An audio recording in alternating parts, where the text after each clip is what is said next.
Okay, so welcome back to Creative Mornings. Lino, you have the right to. So hi to everyone who's seeing the streaming now or in the future, or in the present, because the future will be the present for the ones who are okay. Another philosophy is to early in the morning. So for I don't know if there is anyone that's here for the first time. Probably yes. So welcome. I'm going to present very shortly what Creative Morning is, but lately. What happens with Creative Mornings is that we are a community of more than 250 communities in the world, different cities. Every city has their own community. And in turn, every community decides one of the theme of the year. So this week, every community in the world is thinking about this word, soft, that was illustrated by Leanna Kinnis. We are sharing every detail about her on our social network, so you can explore the work. What is soft? Soft is being here, even if it's early, even if it's raining, and still being quiet and silent and waiting with good expectation for the other people. Being soft for me means staying in the world thinking that somehow, somewhere, with someone, things will go well. And feeling that before even meeting the other people. And I'm already feeling that here with you that decided to come. So again, welcome to Creative Mornings.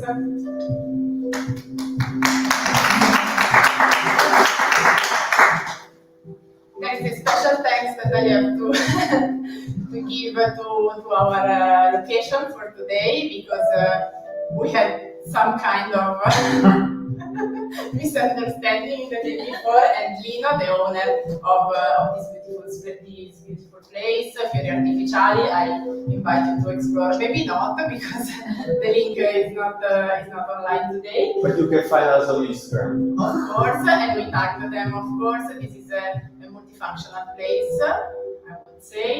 So I really invite you to explore their services, and you already explored the location, you already met Lino. Really, thank you very much for today.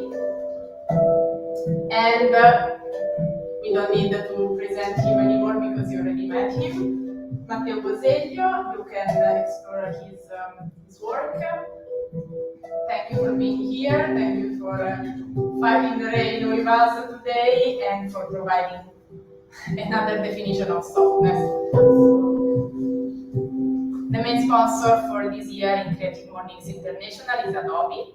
So I believe that as creative everyone is already aware of who they are. As I said, these are the numbers of Creative Mornings. So I invite you to think that today, tomorrow, this week, especially, all these people will be trying to think about soft in a different ways, in different location, in different situation, in different mental, psychological, and physical situation to connect with a brioche, maybe with something completely different, a donut. You know, the Creative Mornings community was born with expired donuts because our founder decided to invite other designers in her studio, and she basically took all the unsold donuts from the bakery in the street, because she didn't have money, but she really believed that meeting other creative could be the start of something new. It's definitely would happen. And now I'm welcoming our speaker for today, Alice Monti. Thank you.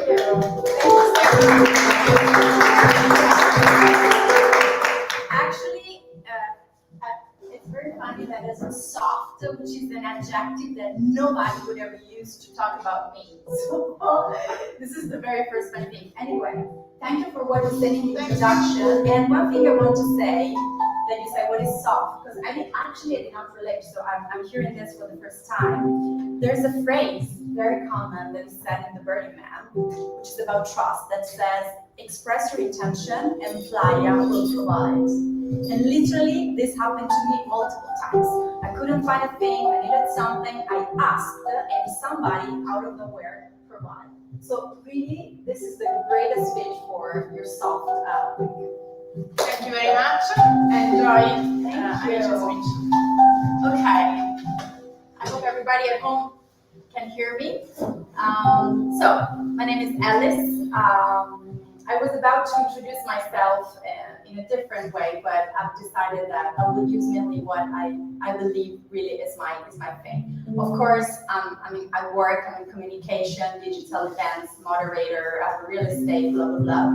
But what's my mission now is to bring linearity to the world. I have created this world, which is about the fact that we have not created the value of our life during the straight threads of our life, but the life breaks downwards or upwards, okay? And sometimes people try to make us believe that we have to fit into definitions. We have to find a career, pursue it forever, find an idea, make it an enterprise, and devote your entire life to it. This is totally bullshit, okay? Because I've had a very linear career. And since there was not a word for that, I created.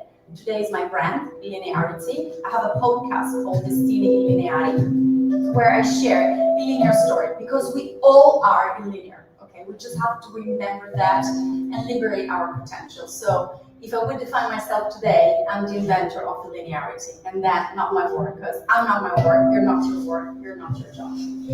Okay, allora, let's talk about the Burning Man. And I have a video I would like to show you, but I will, here, chisel.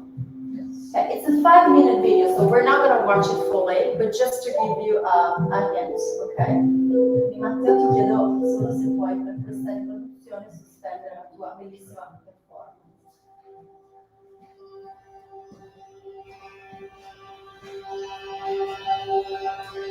It's being called a social experiment, post-apocalyptic training.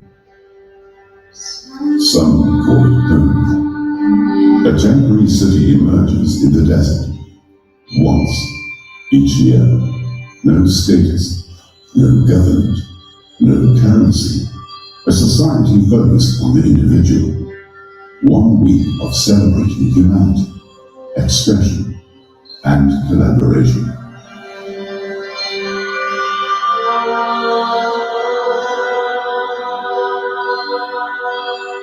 One by one, they arrive into dust pools and scorching heat. The city has been constructed and dismantled by its attendees over 30 times. By the end, art and buildings will be burnt to ashes. No trace will be left until next year, where it will be rebuilt again.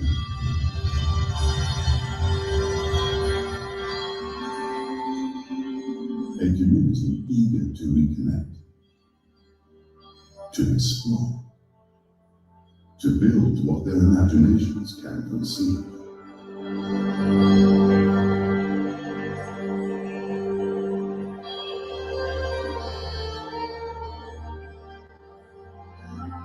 And share what makes them unique.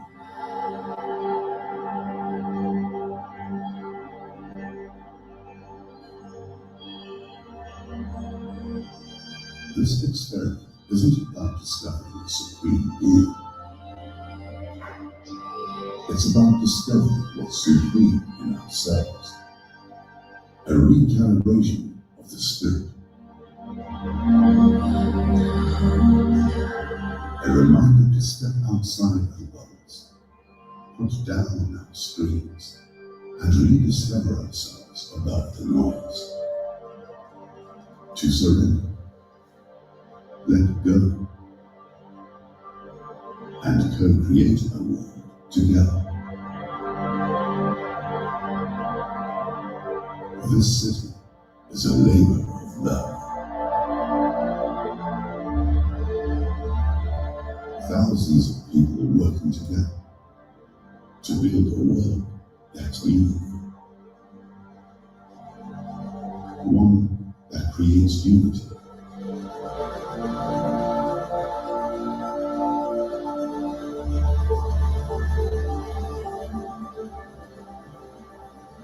A reminder that we are all interconnected. We begin to realize this isn't about you or me.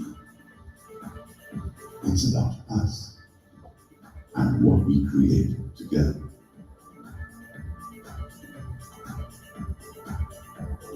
And when we work together in a tribe, combining our energies, something becomes awakened in us.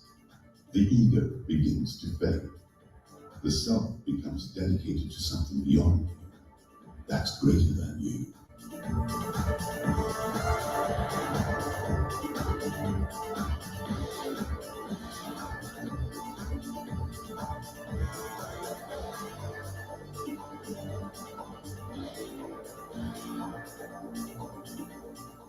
No inhibitions, no judgment, no.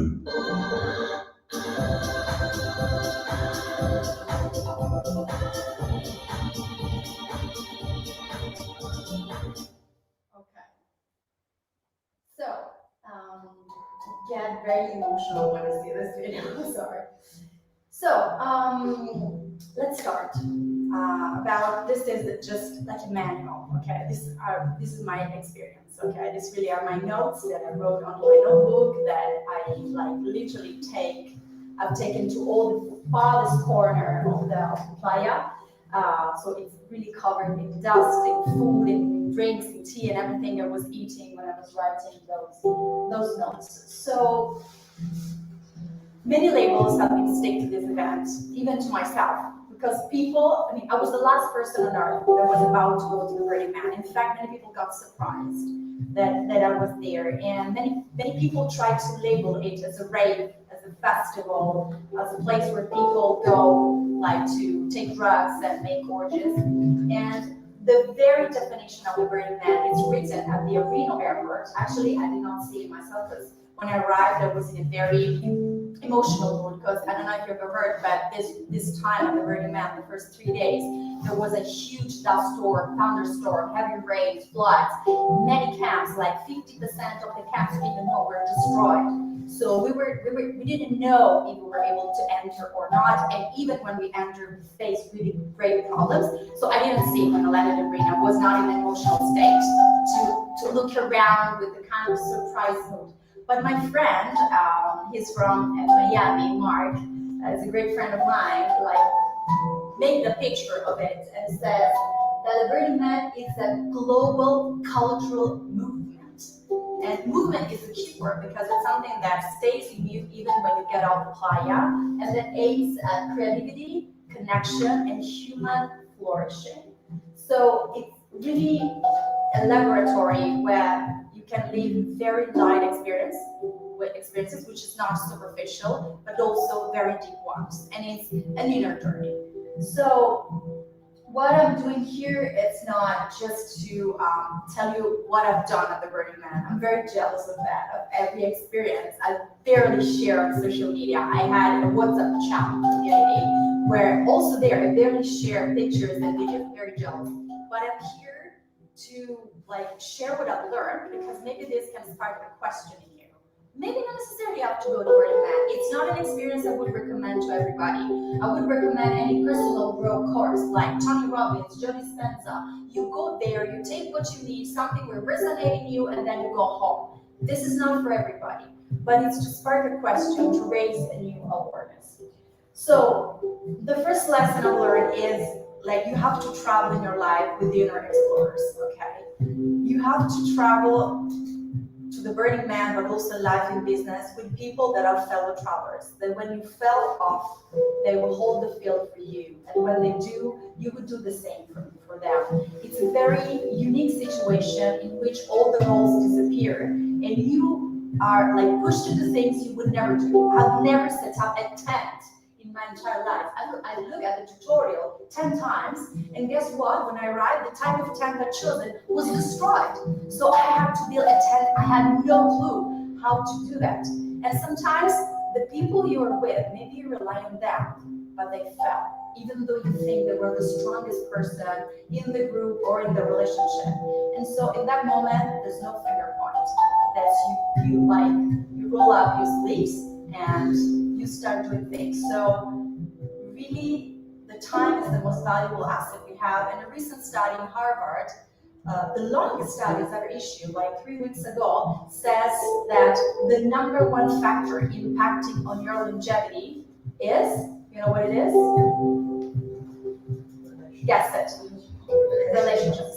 The quality of your relationships. Not the food, not the sleep, not the stress, the quality of your relationships.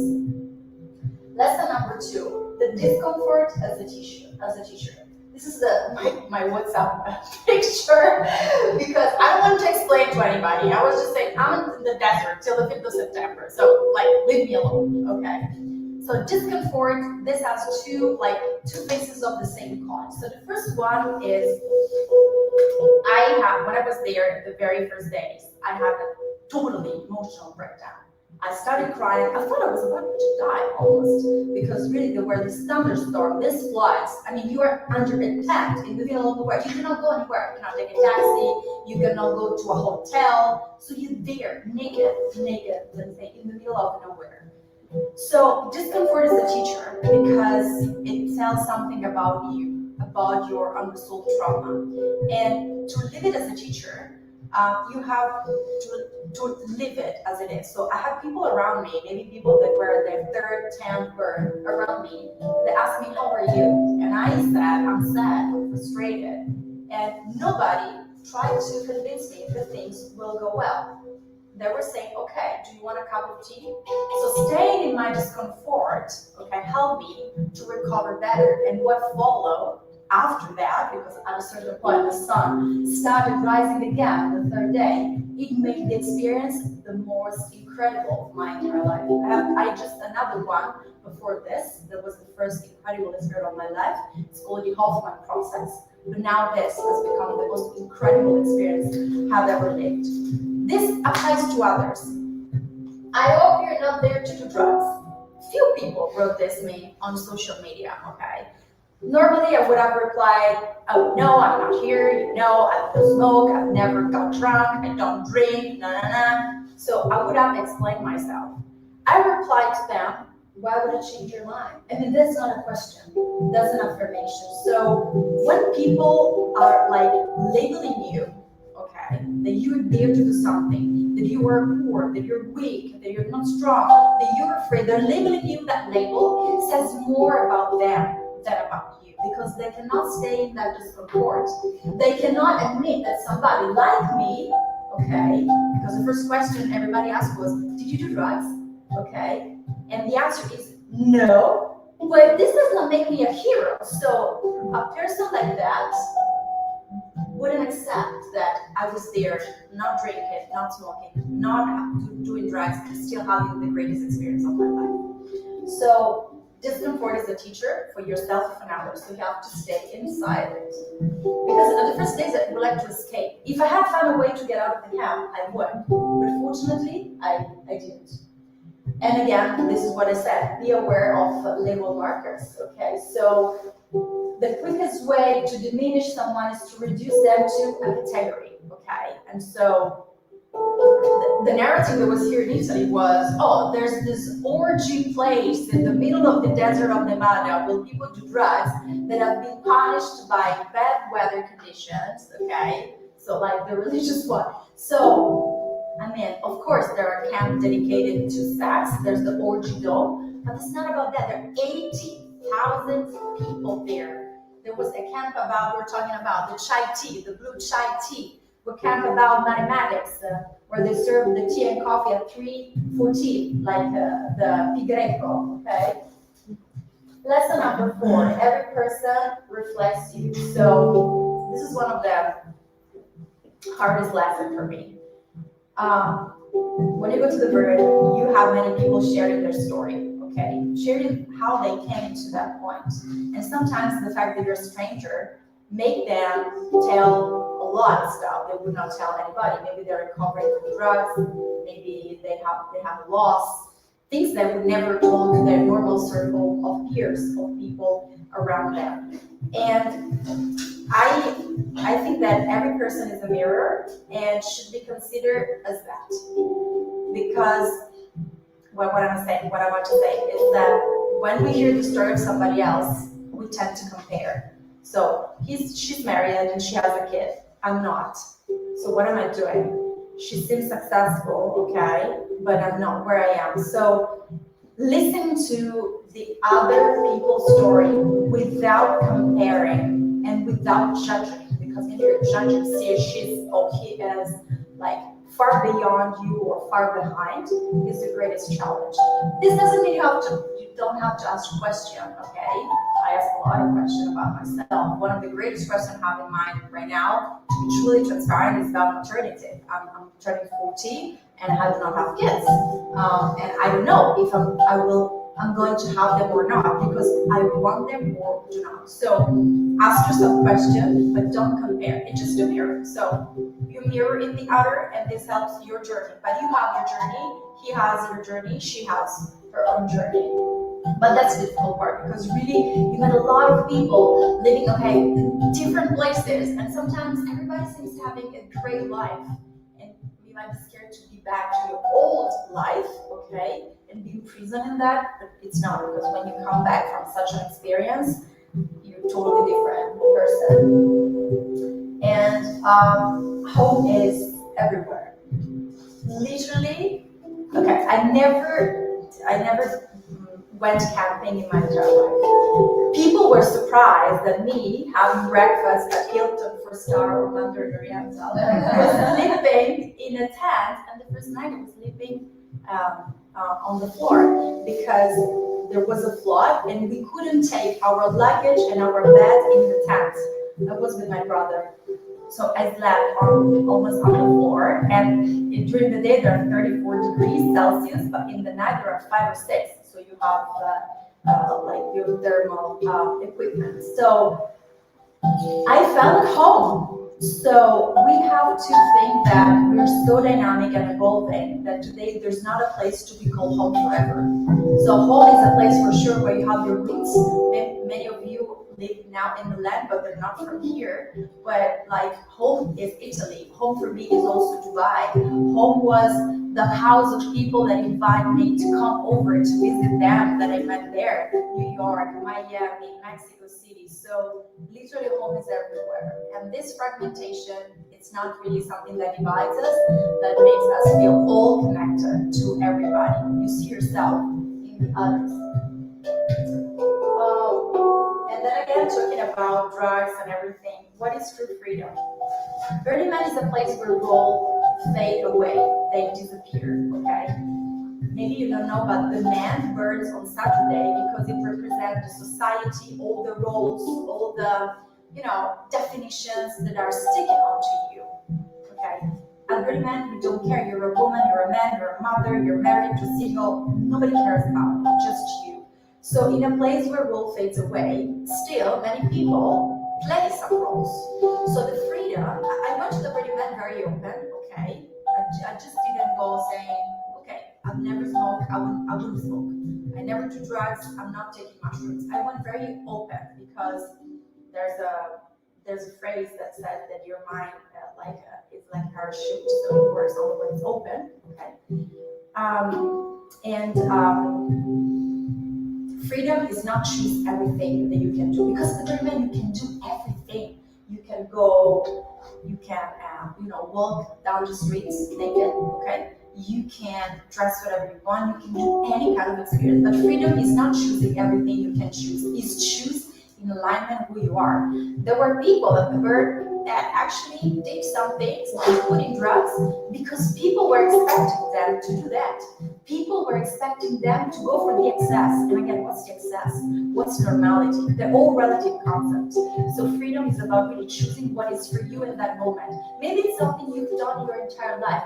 Maybe it's something new, but it's just based on who you are right now. And we are now living completely different from yesterday. Even our body is not even the same. You know, the cell of our lips renovates every 24, 48 hours. So lips you have today will not be the lips somebody will kiss in 48 hours. So imagine the rest of the body, your emotions, your brain. We all grow by contamination. We change our mind. So literally, I was the last person on earth to go to such a thing because I was the one judging. Oh, people doing drugs. Okay? Okay, this is a very important lesson. I think one of my favorite that I've learned. I was having a chat with this girl that was very happy to be there, saying, oh my God, we're living this amazing experience. I'm meeting incredible people. I'm crying, I'm laughing, I'm having fun. I'm learning so much. And then all of a sudden, she started saying, oh my God, in the world, there's so many world. We're here, we're privileged, and we're doing nothing for these people. And she went in a very bad mood. Normally, I would have tried to convince her, but it was in my zen mood. And I said, listen, I'm not denying in the world there are bad things going on. Wars, people dying, people do not have access to electricity, to water, to sanitary services. And I understood that because for 7 days, I peed in a porta potty, okay, outside my tent. So guys, really, I'm still Mandarin Oriental girl. So, but what I told her is coming to this experience with the right intention is doing an inner work. You work on yourself, you work on your belief, you work on your traumas, you grow as a person because you learn to do new things, practical, like setting up a tent in the middle of the desert, but also you elaborate new perspective on life. So when you do an inner work, which is something that everybody should do, by reading a book, like going to therapy, going to personal growth course, anything, okay, meditating, listening to handpan to raise your vibration. When you're doing an inner work, you're taming your inner war and outside and thus the inner wars. So the more you work on yourself, the less you see the enemy in the outer.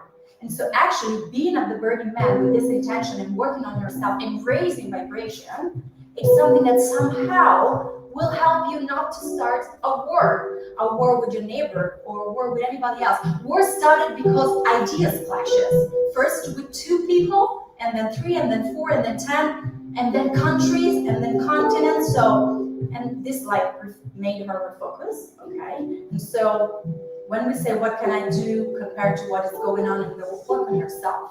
The more you work on yourself and you heal your fucking traumas, the less you see the enemy. I have traumas as well. I've been bullied when I was in elementary school. So sometimes I have the trauma of being excluded, and sometimes I overreact in situations that have nothing to deal with this trauma. But still, I'm working on that. And then people are the key. 70% of the quality of the experiences that you live at the Burning Man are made of the people you meet, of their story, people caring about you, people driving you to that experience. I was the one, I have the hairdresser in my calendar, okay, meditation in my calendar, and people there said, you have the agenda with all the events going on in every camp at every moment of the day. And my mentor at the camp said, Ellis, do not plan anything, because you don't know, you will be in the day or the night. So I went to a sound healing session, and then I met a girl who brought me to a visualization camp, and then brought me back to the camp where I met my friend Mark, and suggested me to go to a piano concert with this guy going on a bicycle, and everybody in the bicycle behind with the headsets on, listening to a piano concert in the middle of the desert, riding a bicycle sunset. So I had nothing planned about this. So people really are the key. And this is a temple which actually burns after the man. When the man burns, it's a celebration. Everybody screams, everybody's happy, there's music, all the Milan cycle. The temple burns on Sunday, and everybody's silent. In the temple, you see in the video, people bring things that they want to let go. Okay, it is closing Sunday morning because it's all burned. Okay, so the whole construction is burned on Sunday. Inside, I found so many pictures of people that are no longer on this planet, and I get very emotional because a girl from my team, same age as me, died 1 year ago for cancer. So time is really precious. And with these pictures that were letters like, you've been an incredible husband, you've been an amazing wife, you've been an amazing friend. There's also even a cat with the orders. I have 2 cats. I'm a cat person. Saying, oh my God, I'm so hungry that the dog got you. Okay. What does this mean? That happiness is full only when it is shared. So I wrote a letter about things I want to let go, like my traumas, but all those pictures show that people want to let go of the pain associated with the fact that that person was no longer with them. So don't waste your time. Do what you love. You don't like your job, quit. I quit my job 2 times with no B plan. Do it. Your health is more important. Your mental health is important. And we don't know how much time we have left. How much time? You don't know. I don't know. So it's very, very important. These are the 10 principles of the Burning Man. I'm not going to read them all, but it's really gifted, which is not exchanging. So I give to you something without expecting something in exchange. Or radical self-reliance. I mean, you're an account, but you have to learn how to survive yourself, okay, if something happens. Or radical self-expression. Nudity is not a message. If you see somebody naked, it's not a message, okay? It's somebody that just expressing himself or herself. Of course, if she wants to touch somebody else, there's consent needed. There's police, rangers everywhere. If something occurs, they will arrest you, okay? So really, it's a serious matter. Also, immediacy. There's no Wi-Fi, okay? So this was my time the whole time. I have very few pictures just at the sunrise because I wanted to keep it for myself. Leaving no trace, community effort, civic responsibility, and participation. And then again, there are no boundaries. This is a very important message. I'm making this example. I have this person in my camp that actually, I'm not going to say the nationality, but really pushed my emotional boundaries and physical boundaries more than once. The very first day, I was sad, I was frustrated. I had these people just sitting next to me and witness how I was feeling. And he said, oh, go do some drugs, you will feel better. Or, oh my God, you start dressing differently, because the last days I was putting on like more colorful outfits because my mood was different. So it pushed these boundaries again. Nobody can cross your borders, okay? And I'm telling this as a woman, but applies also to men. So if somebody does it, do not stay silent, push it back. Because if or she does it with you, she will do with others. So he tried to kiss me at a certain point, and I said no, and he said, why? Nobody can push your boundaries if you don't want it. I'm gonna go very quick. And then, embracing the failure and reward. Many people at the work will tell you the story of their failure, as a man, as a husband, as a wife, as a businessman. People that earn a lot of money, okay, and you can see the track record also on the internet, lost everything. And they go there because they know they can rebuild themselves.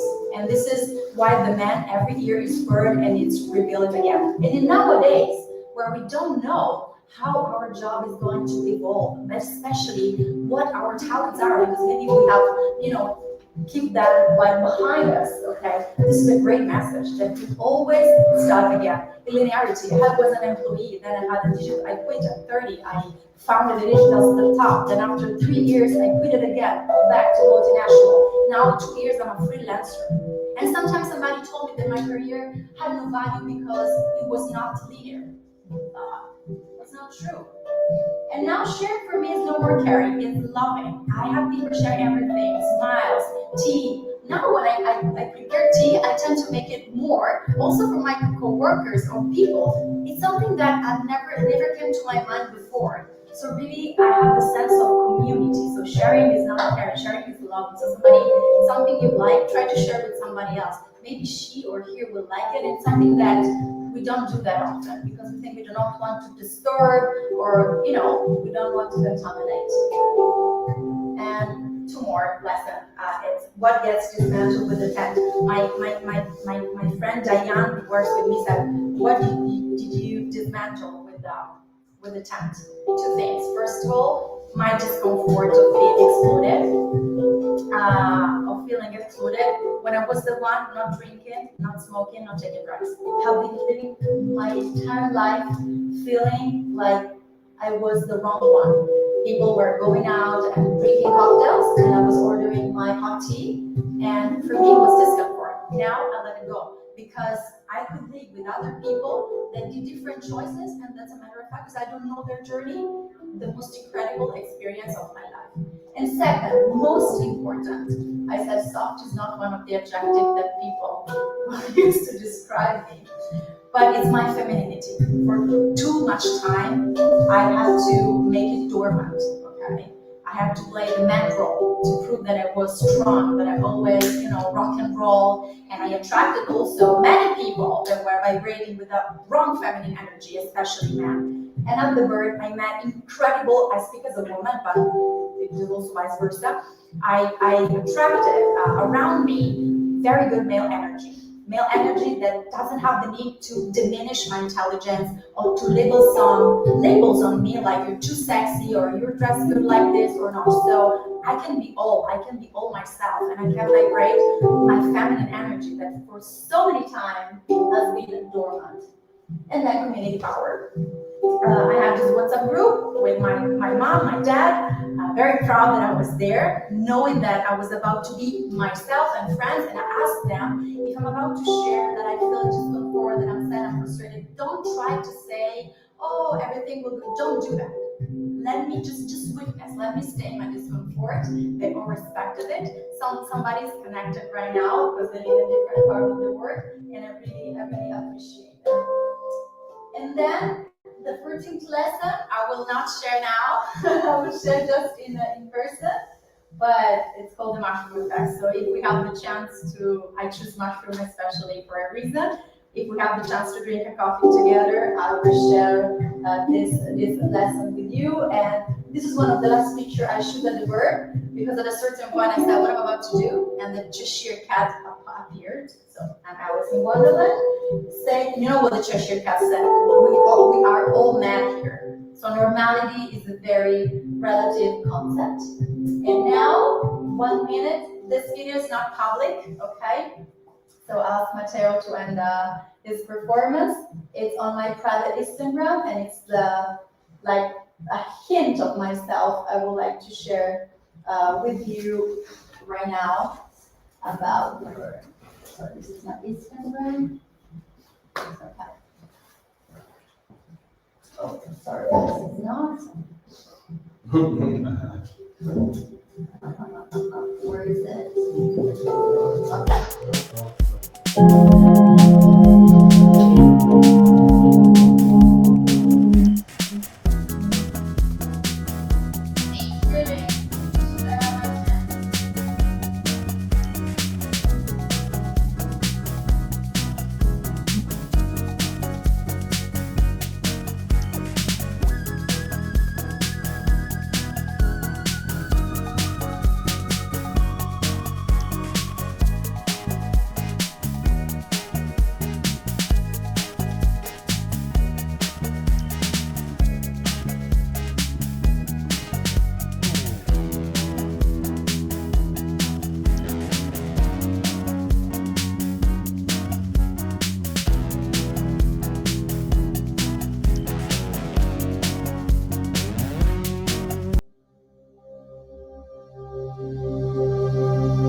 soft. Yeah. So thank you very much for being here with us. Our next event will be 22 of November in another space. We will let you know, so please follow our socials so you will be updated to everything. Thank you very much again. My pleasure. And I believe this is also a wish for everyone of us. And let's take this wish with us for today, for tomorrow, the weekend, and the days to come. And you ask and Playa provides. Exactly, let's ask. So, we still have some sweets there.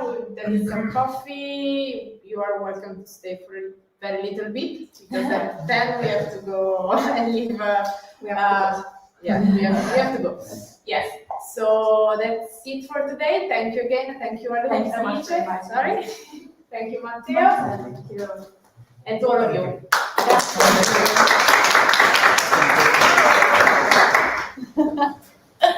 Ciao mamma. Okay. No, there's literally